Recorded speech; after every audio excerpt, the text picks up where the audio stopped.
batu balingaki ke to boma Kabila, to boma Mende, to boma Shadari. Or le mal likolo le mal ebotaka eloko mon côté. Le président avait bien signifié ça hier. Soki o bomingai bande konanga ba osepelate yo botonga place bango ba kimi ba okene so organiser mo pe ba ya ba boma de community routine moko ya cycle de mal. Donc il fallait qu'il stopper yangona IDPS tout stopper yango. Donc ça veut dire nous avons un grand travail même sur la spiritualité de ce peuple. To la tsabango ndenge nini bakoki ko vanda na ba o baza ba ennemi na bango. Imagine toi le Congo ezali pays où ils ont régorgé plus de chrétiens. Mais les chrétiens, ils ont linga ba bomela bango Kabila. Les chrétiens, ils ont linga ba bomela bango Shadari. Les chrétiens, ils ont linga ba bomela bango Lambert Mende. Si vous avez boza genre ba chrétien nini. Yangona ngana insiste sur la tradition africaine, ça veut dire nous devons donner les goûts de l'amour du prochain, l'amour du Congolais, la tolérance. Le long où tu as la ville, na moni bande kona biso bazo marcher pour na ba frais. Il y a ba matissé la bango na ba indien ba biloko, mais ils ont tout à fait raison. Oh, en français, j'avais entendu et j'ai vu. Félicitations à Congo pour TV.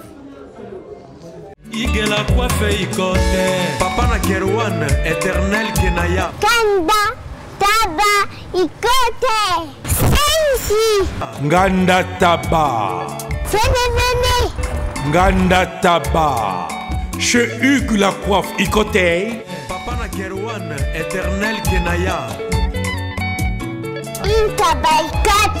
Au 174 avenue Aristide Briand, 93 320, les pavillons sous bois. À la petite porte à gauche, association Hugues Ikoté.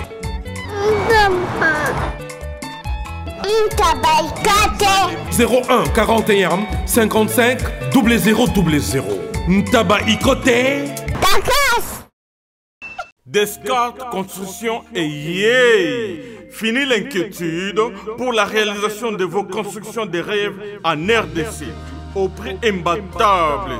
Grâce à votre entreprise installée en RDC uniquement pour vous, spécialisée en construction, réfection, bâtiments, immeubles, vente de terrains, travaux publics avec les ingénieurs architectes qualifiés au prix incroyable. L'escarpe Construction est aussi spécialisée en luminosité des bâtiments et éclairage public. Installation des systèmes d'alerte, intrusion pour des maisons et véhicules et tout d'autres services. Nous acceptons aussi les paiements par tranche au prix incroyable. Pas d'hésitation avec Descartes Construction. Vous ne serez jamais déçus. Pour tout contact, notre email est descartesconstruction@gmail.com. Notre numéro de contact plus 447 93 92 82 813 et appelez-nous pour Kinshasa plus 243 89 91 56 86 2. Descartes Construction à Tozana Mbongo Moké, opération Tongana RDC. L'agence d'export et d'import Michel Atlantic Shipping. Et yeah, bana ya Canada, bana ya USA, bomitungisa lisusuti. Pour tous vos achats et ventes de voitures, pièces de rechange et les accessoires possibles. Na koti na ba koli na bino na Kinshasa, bomitungisa penza te. Please, bakoya kozwa koli tina ndako. Pour tout contact, benga Michel Lukadi. Plus 1 508 371 60 43 USA na Canada.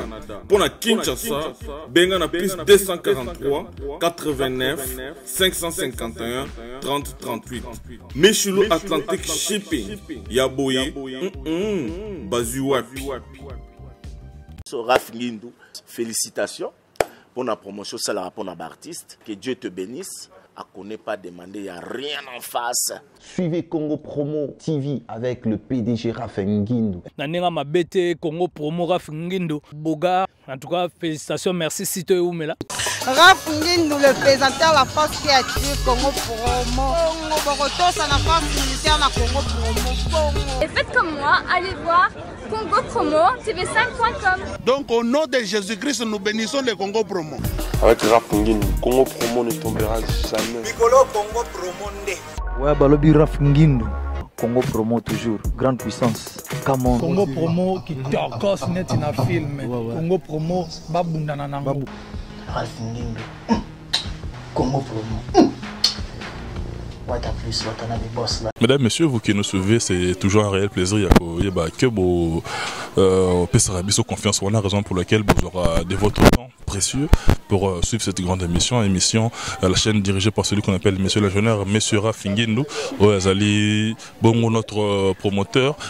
Au four et au moulin, la grande équipe derrière la caméra, petit Cédric Bakamana, professeur des élèves, encadré des sorcières à Zawana.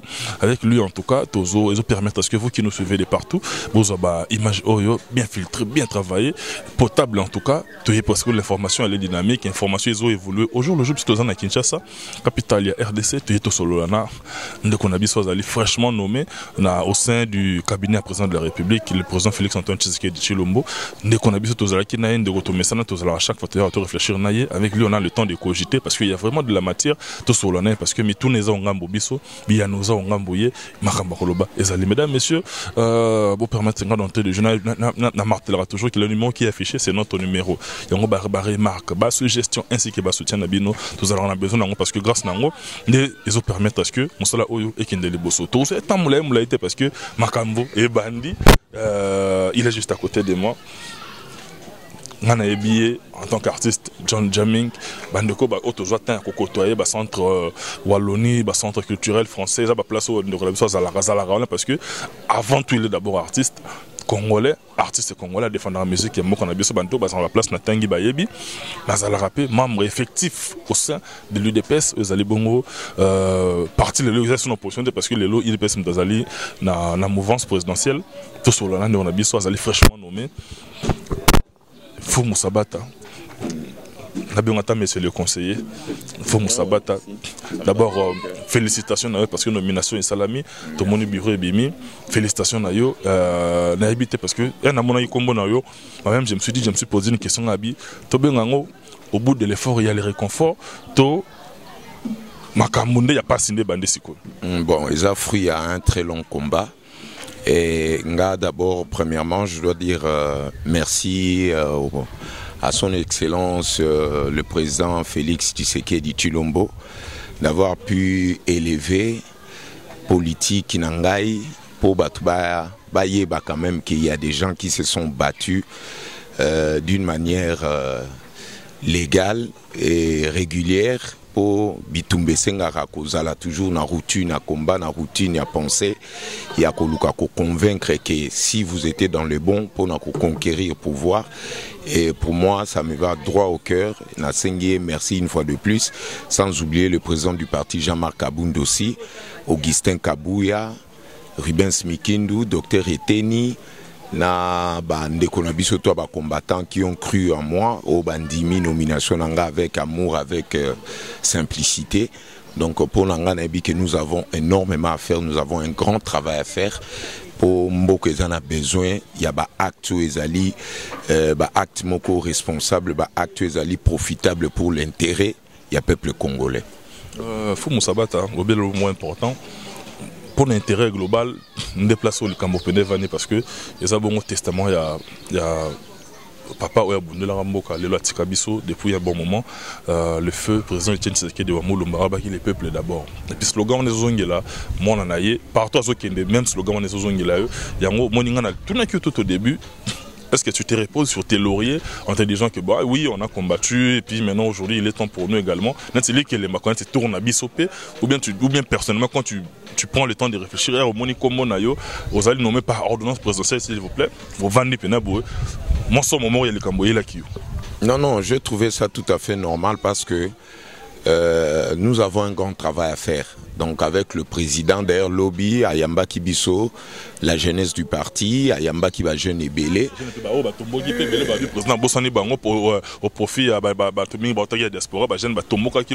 Non non, il sait bien expliquer na point na ezali kambute ke batomboka. Ezali kambuya mutunyo soko sala na présidence, mutunyo soko sala na cabinet, misala eza ebelé. Pe ba nomination incilité. Donc toebi ke batu belé baza compétent, baza na expertise au ba okikope ça et sali ke ngai aponi ngai pour le moment, naza muto na clôturé té, il y aura encore d'autres qui viendront après moi, mais ce qui est plus important, c'est la responsabilité régalienne auprès du président pour nous satisfaire la population nabiso pour peuple à se retrouver. Si tous les Cambo na tenaki mingi na ba conseil à PC biso sur la sagesse à lobby jusque là, les Cambo ya corruption ezali combat oyo azoluka abundana yango na ba oyo ba yembi ndenge ba okiko bloquer likambwana déjà wana ezali parmi ba principe na biso o tolingaka ko évoluer. Ça veut dire la corruption c'est une maladie oyo ezali ka te que corruption makambo etali mbongo. Pourquoi n'a pas dénoté mais pour na biso maintenant sur la relance chez nous les Congolais surtout vivant ici au pays, corruption est comment on dirait état d'esprit, on dirait la tabatu côté comme seconde nature. La culture à corruption ça existe. La culture à corruption est alliée au comment ba façon na kayango. Eza makambo il faut tout bundela parce que nous avons aussi tous nos frères les artistes, nous avons un grand travail à faire sur ce point-là. Il y a comme meka ko luka comment nous pouvons créer ba moyen oyo koki ko aider que mutu azala corruptibilité parce que zali et lokwa mutu no se fait participer. Président de la République azola lela et lokwa na coussin. Bisope bateau pe otoye bindeni ni ba corrompaka. Nous devons avoir un fisc d'abord le courage à kolobaka que soki balingi ba corrompre yo ezaka kana mbongo te. Corruption, il y a langage ezali, corruption, il y a pensée ezali, mutu moko a infiltré pensée moko pona akende na but ali kambo yazali koluka. Et nous devons chercher des moyens pour travailler sur ça. Et ça parmi babiloko yo ongai pe nazo ko pointer pour tout travailler parce que la culture y a mensonge, il faut tout diminuer ngo. Culture d'injure, biloko nous devons travailler sur ça. Culture même il y a gastronomie, culture même il y a culinaire, comment les gens doivent préparer même la nourriture. Tout ça, ça influence aussi la santé d'une personne. Donc, Makambouze, belé autoroki ko traité.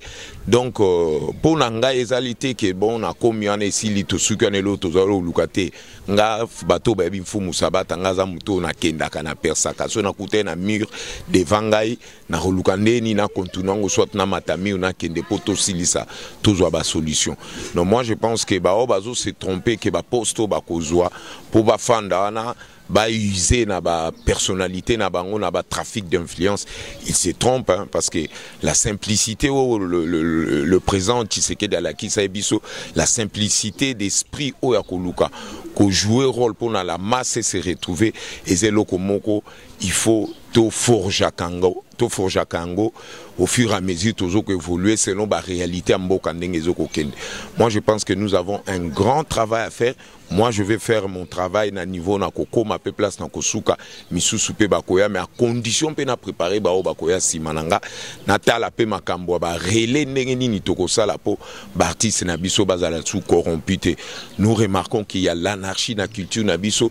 Les Congolais n'ont pas la culture ya koyeba moralité histoire na bango Congo. Comment gérer les écritures, comment gérer le thématique historique pour na koyeba ndeni nous pouvons enseigner nos enfants pour ba comment est-ce qu'ils peuvent aimer les Congo parce que oui donc oui. Paul Panda fanana le premier intellectuel congolais. Premier intellectuel mais ba ebi no ndenga kufaka te ndenga kendaka Belgique bazwaka ye na ndenga ya ayaki kozwa conscience wana ki amaye la joie ko comprendre que non je suis un noir malgré la culture que nous a libanda na misu na ngala zo mona ngo et troisième pe kolika ningo lo baki troisième coli déjà ngane libanga ona yawa te na yesi zibe service na zwakata transit coli awa na zibe service na mbala moko 37 oh ngakuna banga kina esi mwana chaka 3 ah bon yiba yango na kiserie na bango ya musala basa pela Brazzaville mwana lo baki na nga pe na Angola bazali. Bazali na Angola, bazali na Brazzaville. C'est que tobenga bango monde entier. Ukanseri kola mundele. Na moni Angola. Acha mundele te. Azakia. Yo mutuza na France. Précisément ezala na Paris. Ezala na Rennes. Ezala na Lyon. Ezala Sikanine. Soko uza na Colina yo. Kunyoko maneyote. Ba numéro na biso yango wana benga na yo. Zibe service a ku livrer yo carton. Pe ku retirer yemuku akuya kuzwa yango. Pe akuya wena Kinshasa. Kaka Kinshasa te ya Maniata. Makalu. Na Point Noir, na Brazzaville, na Angola, na Kinshasa, place à Robunga, Ezate. Igela coiffe ikote. Papa na Kerouan, éternel Kenaya. Espace de cérémonie chez Hugues la coiffe Icoté. Un cadre spécial pour vos cérémonies conviviales. Pour vos retraits de deuil, matanga, fiançailles, baptême, anniversaire, au 174 avenue Aristide Briand, le pavillon sous-bois, dans le 9-3. Référence, salon Hugues la coiffe Icoté. Votre réservation au 01 41 55 0000. Congo promo défaté. Bolandaka Congo promo pour ezolo la vérité. Avec Congo promo, it's not the same. C'est pas pareil. Check. Donné na Belgique, Aningaki pe apesa Olingwana na enseignement azwaki auprès mais bakata ki avant ba empoisonné babilo ko na tout. Nous devons faire résurgence à histoire ya Panda. Na Google betira Paul Panda. Au monde na ndenge bi ba premier intellectuel congolais. Donc c'est très choquant et tout ça nous devons revivre un bisotozo ignoré bango. Donc j'ai même peur qu'un jour ngapeso na kufi babosa na Fumu Sabata, babosa na Tshisekedi. Là nous ne pouvons pas tolérer.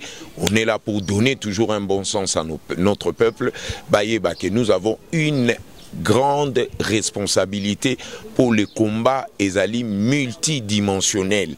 Donc ça commence d'abord en nous, en soi, ça veut dire de mettre de l'ordre en nous, parce que ceux qui touchent ordre na kati na biso ndeto koyeba ko gérer pe ba bazali tout autour na biso. Donc ngapo nanga nomination nanga ezali te na bimiselango maseke na bimiselango mukila ezali nomination moko ya ba responsabilité pour la mission au tozwa pour le bien-être à peuple congolais et le bien-être bandakana nous la spiritualité nous devons assainir la spiritualité de ces peuples pour ba acte na ba geste à peuple ezala bien pour que tout le monde puisse en profiter. Avec les feuilles vendre ningi côté spiritualité na muso monde avec des dreadlocks si c'est des habits montona mona na za mutabo koko montona na bo kisi rozanga tela mutona rozanga nga Félix to et bien le ba mona wa vivre tiens mutona rozanga nga Félix alingi makamba spiritualité mingi yo mo ba ba via bon comme la tu te dis quoi. Non c'est la sagesse, c'est la question en sagesse. Il faut faire attention à te belé ba problème où il la bango zali propre reflet comportement na bango ngana accepta ka jugement mututu oyo akosa la menace moko ignorante par rapport à mon égard, par rapport à personnalité nanga mais na ebi ke ba eba na bango ngai te parce que mutu ami eba ka yemoko bien ezaka ngai peut-être maman nangai pema mutu ami ebi bien zalaka ngai na nzambe, ça veut dire l'esprit de Dieu qui vit en moi nde na ebi ndeni na fonctionnaka. Donc suki ya mutu ejuaka pe na ba rôle ebele mutu msusu aza suki omona na suka libandi, ça veut dire nzambe akokolisa sagesse na esoki libandi koti mususu pe suki ebele ezali sagesse pe akogere mokili parce que na bakanete ya ba Samson nazolo ba Samson ya mindele te Samson noir ou existe parce que Samson azalaka noir. Donc eza babilo moko ou eza lié na ba spirituel parce que suki ya mutu ndezoko lakisa l'énergie ou ezoko constituer le corps humain ya mutu parce que na kati suki ya mutu. Oui.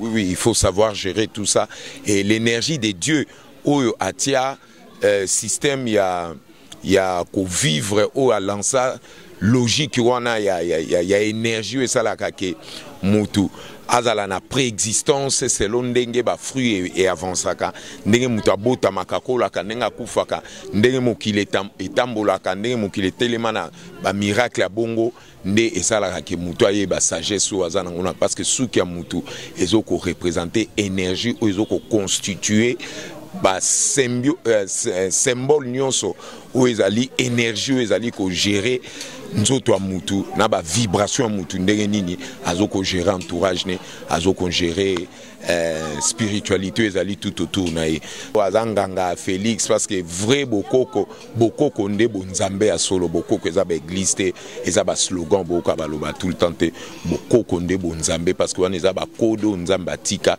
mais ezo dépendre lokola pesa biso droit ya kosalaka le choix mutu mutasala choix ndenga kumbela bokoko na ndenge na ye na ndenga koluka mabe pona batu musu donc pona ngamo je pense que c'est tout à fait normal ba juger nga ndengwana mais ce qui est plus important zali but eloko tozo kosala na finalité nango po il faut to sala que existence nzambe zala po ye mutacha logique wana préexistentielle oyo lelo batu bakoma oboti mutu abotami o aboti kokwa koli o aye génération wana ye o akendaki troisième génération pas zungi.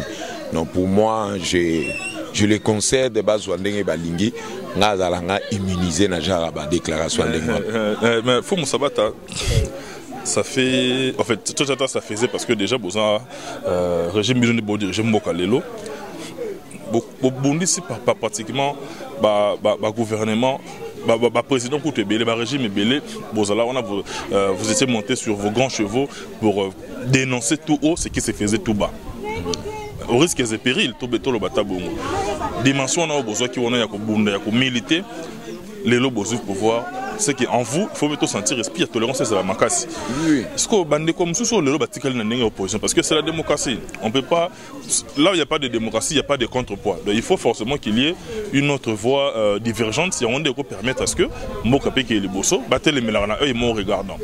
Bino le besoin en fonction, bandé ko batika en opposition, bandé ko ya la muka. Avi na bango. Oui, avi na bango principal les ali bandé ko le bazan en opposition, ils sont tout à fait normal dans notre choloba. Bazo ça l'a éclairé et bazo mona cohabitation entre binona régime ya suka oyo bo combattre qui sérieusement régime ya Kabila niveau au bino bo bundi saki bango le lobino en fonction bazo mona bino bo vraiment bien ko libala bosembo et ba la degré libala bosembo on a bande kona yo tcha bango somba abi mais comment bino bon, c'est la politique, hein. Les alliances se font et se défendent. Les ennemis peuvent devenir des amis d'aujourd'hui. C'est-à-dire, si moi partir, la réponse c'est longue. Mais ce qu'on a sur le plan pragmatique, que même culturellement, ils en ont noté, ils vendent des notés, ils ont aussi somme. Bino Barboum Kabila dans le sens du poil, Kototo Vanda Borono, Premier ministre et cause à la paix Kabila,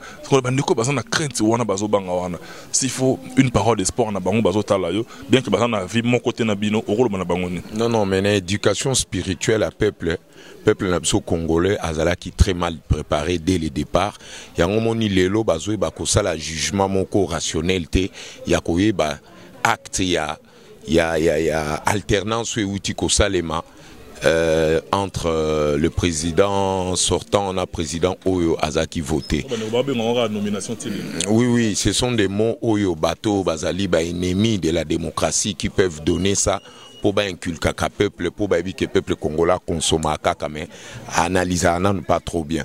Donc moi ce que je dirais, c'est que je demanderais que Zali Boye batu mingi bazoko comprendre loko na te o kezali loko motuya depuis Congo et bandana nous président à la passation de pouvoir te mais ben ennemi à Congo belé ba sepeli nango te parce que baninga ki kao guerre salema po bango tout baluka ba s'improviser pour na kao ana ba imposer bisol susu moi cheminement moko dictatorial pour pérenniser ma kamba dictature wana. Or biso présent Fachilobi to solone na retena ke lo moko lobi mutu a intimidé binoté. Vous avez le plein droit ya ko déclarer ba droit na bino mais boye baka ke place ba droit na yo pe et souki e ba place ya muninga et bandi ça veut dire liberté na yo kolukate ke liberté na yo est la plus importante par rapport à la liberté ya muninga o azanango. Wana et comme libertinage comme tu viens de le dire. Donc ce qui est plus important Zalini, opposition des tous pouvoir et pas n'importe laquelle opposition. Ezali opposition au tozala qui kobunda avec esprit à rationalité sans un mauvais cœur mais batu balinga qui ke to boma Kabila to boma Mende Toboma Shadari. Or, le mal, l'Ikola, le mal est botaka et l'eau comme mon côté. Le président avait bien signifié ça hier. Ce qui est bomingai. Bande konanga ba sepelate yo botonga place bango ba kimi ba okene so organiser mo pe ba ya ba boma de community routine moko ya cycle de mal. Donc lokwana il fallait qu'il stopper yangona IDPS tout stopper yango. Donc ça veut dire nous avons un grand travail même sur la spiritualité de ce peuple. To la bango ndenge nini bakoki ko vanda na ba o baza ba ennemi na bango. Imagine toi le Congo ezali pays où ils ont régorgé plus de chrétiens. Mais les chrétiens, ils ont dit bango Kabila. Les chrétiens, ils ont dit bango Shadari. Les chrétiens, ils ont dit bango Lambert Mende. Si vous avez dit que les chrétiens, nini. On insiste sur la tradition africaine, ça veut dire nous devons donner les goûts de l'amour du prochain, l'amour du Congolais, la tolérance. Le long où tu as la ville, na moni bande konabiso bazo marché pour na ba frais.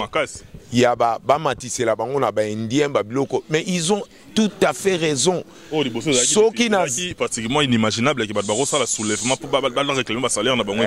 Mais ngai soki sko na zaki na ba course na zo sala te na ngena kota marche na pour na accompagner bango parce que na yebi biso nde to kemba na yebi nde to zo ba lacrymogène ndenge to pakata bambango nde ba beta biso ba bal mais lelo na kuti batu bazo marcher d'une manière démocratique ba kanga ekutu mutu na bango moko wana ba telemisi la police ba bibo kitise na mon pe police et bimisi mutu est libéré longoli ba craquer kitisi ça c'était un exploit na yo mona pena que non la boulevard juin c'est quoi avant ba kangi pena boulevard ba non salaire na bango trop c'est j'ai apprécié na bi non la démocratie ezali vraiment vivante.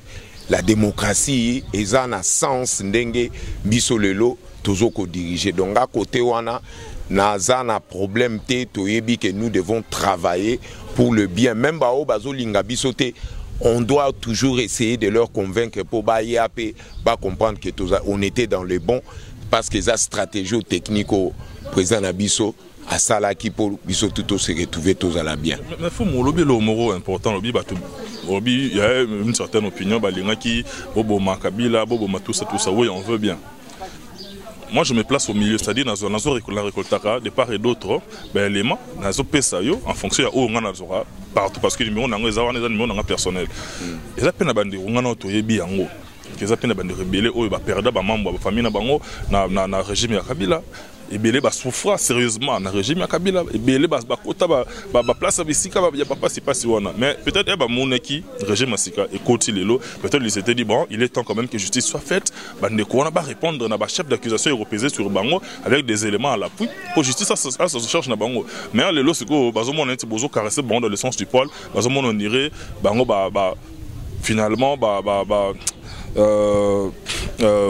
oh nyonso ba souffrance nyonso ba banduraki et que on a mai ba sur place ba habiter sur quel sens c'est vous ba okimela wapi non ngai na bengango système moko ya syndrome d'une bouteille fissurée donc ça veut dire ba tout basi ba comprendre que logique ya ko kanga mboka na ndenge yanko samba tu ba kufate ba tu ba na respect na ngote Moulangue c'est ba fissure mais bato balingi ka ofanda na kati ya Moulangue on a pour croire que non que un jour mboko que quoi ko changer to tout na mutu mususu mais ndenge nini yo zo ba ko revendiquer droit noto ka ebso yo muto ko bongisa mboko déjà il y a un problème sur le plan sur le plan intellectuel sur le plan psychologique ça veut dire traumatisme il y a marche autour de ça là arrestation moko arbitraire arrestation moko musclée et traumatisé peuple et banda psychoté banda conférence de Berlin ndenge avant même portugais baya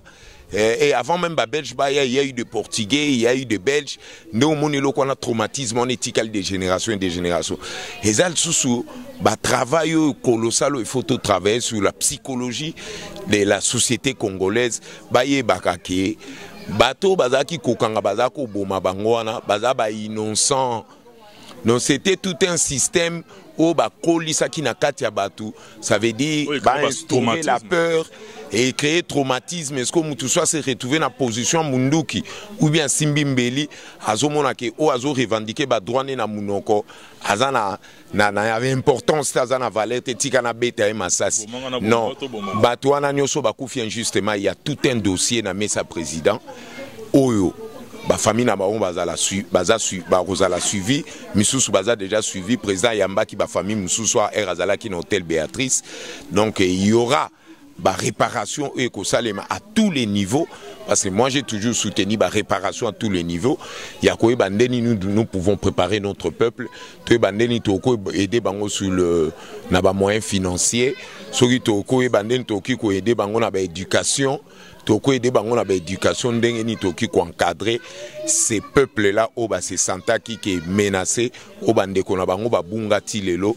Toko sala tout oye ban fils que place mikou na bango ezali to ebandeni to ki ko rendre bango honneur pour to senga nzambe ayamba bango na esengo parce que baroko kende na kanda na te bango ndomoni bayaka ba spectre batika to landela kana nyoso ba wana ba spectre na ndomoni bayaka ba utiliser ka batu na ba marche ba minene na ba guerre ba kena okota na ba milimo batu po ba déranger ka ba mboka.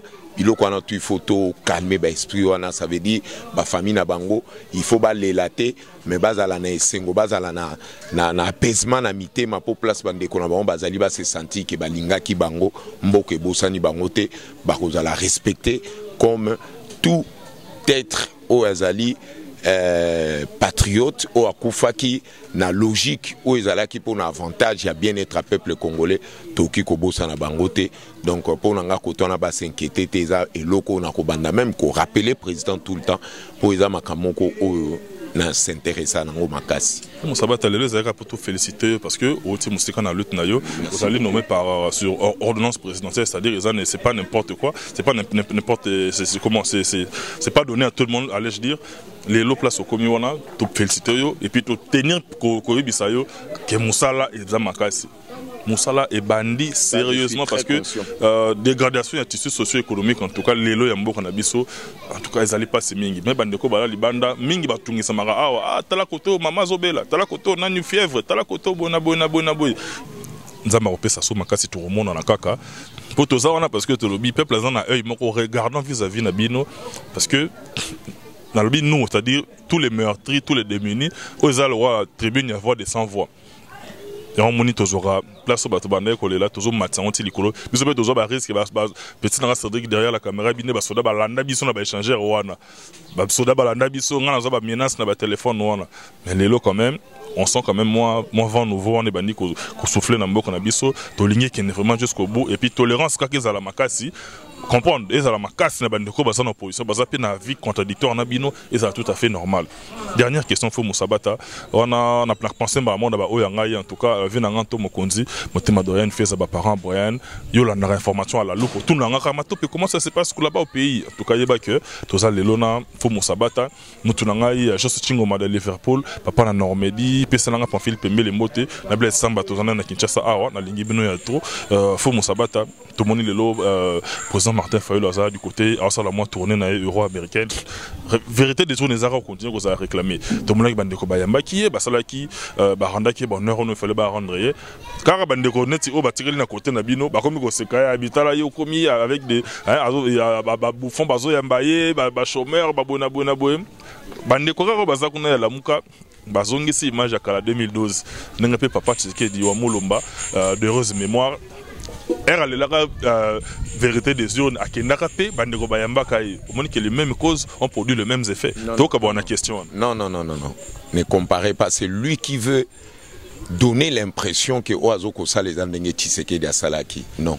Tshisekedi a prêté serment parce que vérité des urnes, il avait gagné les élections et c'était connu. Oui, Soga a gagné l'élection, a prêté serment Polani. C'est simple. C'est ça la différence. Il devait prêter serment. Il le sait. Oui, il avait prêté serment. C'est là. Ceux qui m'ont prêté serment, 48 heures bozuité, ça veut dire il avait raison. Bakangaf Tshisekedi te point parce que baibike mta gagnaka et la preuve fruit nango et ko futa na ndenge to landela ki prise ya position na biso pour récupérer pouvoir Kabila pas un petit pouvoir na biso d'une manière légale et démocratique. C'est ça notre souhait na biso za la kindengwana. Donc cela veut dire il veut donner impression aux gens que ce qu'il est en train de faire à Salande Tshisekedi à contester qu'à lobby kazo reconnaître pouvoir. Mais toi tu ne reconnais pas un pouvoir. Mais au lobby ke ba ibi au pouvoir. Mais na miso ba chaîne internationale nyonso sur la caméra qui na cour constitutionnelle au sans même qu'on ait coupé ça ba preuve pour na ça c'est un faux débat, c'est un margoulin, il est très comique à continuer comme ça la théâtre nous ce n'est pas ça notre problème, nous ne pouvons pas nous atteler sur ça, ce qui est plus important ce qui est pouvoir Azo répéter ne ka loko Tshisekedi asala qui Tshisekedi des alaki avec l'ordre, ça veut dire la vérité parce qu'il avait raison on a prêté à serment. Est-ce que ça a rappelé ma preuve? Non Tshisekedi bien sûr. Est-ce qu'il DP c'est cause en ba preuve? Est-ce que Artovara gagne des causes? Ceux qui a gagné la preuve pourquoi gagner oui mais parce que cour constitutionnel on est qui géré par Kabila. Mais rendre un verdict pour confirmer l'élection du président Félix Tshisekedi. Les même cours constitutionnel au Kabila, le fils à Nomaki. Non, nous avons imposé maintenant à Kabila notre diplomatie et la pression politique pour abîmer ça véritablement Moutaganyaki et il a fait à Saliango. Donc il a fait sous pression au IDP, c'est ça là qui est selon. Tout ça là qui accord à Saint-Sylvestre, accord à Addis Abeba, accord tout ça là qui parce que nous avons eu cette maîtrise là, il y a diplomatie, on a tout bimisa qui est vérité, on a que abimisa Félix Tshisekedi pour biso toebi que Félix Moutaganyaki nous avons terroriser la base, Bissonde Tozala qui sur le terrain, nous savons comment est-ce que nous fonctionnons avec notre parti et l'UDPS qui peut tromper l'UDPS à l'Obake. Baïba qui Martin IDPS Pendeko Iba Martin Fayou le pouvoir. Au moment qu'il y a un problème, il y a xénophobie. Donc déclaration socio tribal au Bangaba tout ça va congolais moutou. OK Martin Fayou les a qui tout un réseau, il y a ba franc-maçon na ba église catholique bazaki sima batoyo ba lingi ba imposer peuple congolais prima cour ya bazon ça prima cour ya sous nanzela. L'UDPS ne peut jamais fonctionner comme ça. Yango mon ici c'est vrai. Martin Fayou avait gagné les élections. Aya na ba preuve, soka na ba preuve, tout pécier raison. Ayape Asala a prêté serment. Pourquoi Zobo a prêté serment?